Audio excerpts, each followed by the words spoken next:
வணக்கம் தமிழ் மக்களே, இன்னையோட சினிமா அப்டேட்களை பார்க்கலாம் வாங்க.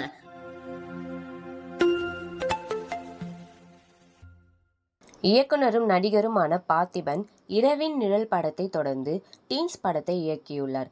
பயோஸ்கோப் ட்ரீம் அகிரா புரொடக்ஷன் இணைந்து தயாரித்துள்ள இப்படத்திற்கு இமான் இசையமைத்துள்ளார். ஹாரர் த்ரில்லர் ஜேர்னியில் குழந்தைகளை மையமாக வைத்து உருவாகி இருக்கும் இப்படம் இந்தியன் 2 படத்தோடு கடந்த 12ஆம் தேதி திரையரங்குகளில் வெளியானது.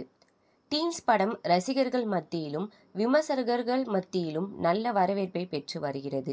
இந்த நிலையில் இப்படத்திற்கு ரசிகர்கள் கொடுக்கும் வரவேற்பு குறித்து பார்த்திபன் நெகிழ்ச்சியடைந்து கருத்து தெரிவித்துள்ளார். இது குறித்து அவர் தனது எக்ஸ் தளத்தில் தெரிவித்துள்ளது என்னவென்றால், உங்களின் அனைவருடைய அளவில்லாத ஆதரவிற்கு நன்றி. நான் சற்றே உணர்ச்சி வசப்பட்டவன்தான். என் கண்ணீர் மழைத்துளி போல் தூய்மையானது. நேற்று டீன்ஸ் திரையரங்குகளில் அலைமோதிய அன்பு கண்களை கலங்கடித்தது. வெளியான முதல் நாள் கூட்டமே இல்லை, மறுநாள் டிக்கெட்டே இல்லை.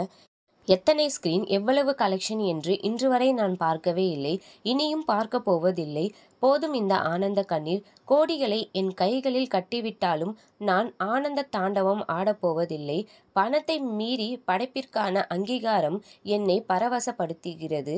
தொடரும் ஒத்துழைப்புக்கு நன்றி என பதிவிட்டுள்ளார்.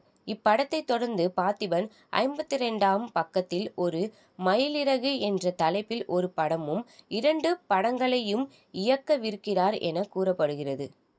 நடிகர் பிருத்திவிராஜின் ஆடு ஜீவிதம் திரைப்படம் வருகின்ற 19ஆம் தேதி நெட்ஃபிளிக்ஸ் OTT தளத்தில் தமிழ், தெலுங்கு, மலையாளம் உள்ளிட்ட 5 மொழிகளில் வெளியாகும் என படக்குழு அறிவிப்பு வெளியிட்டுள்ளது.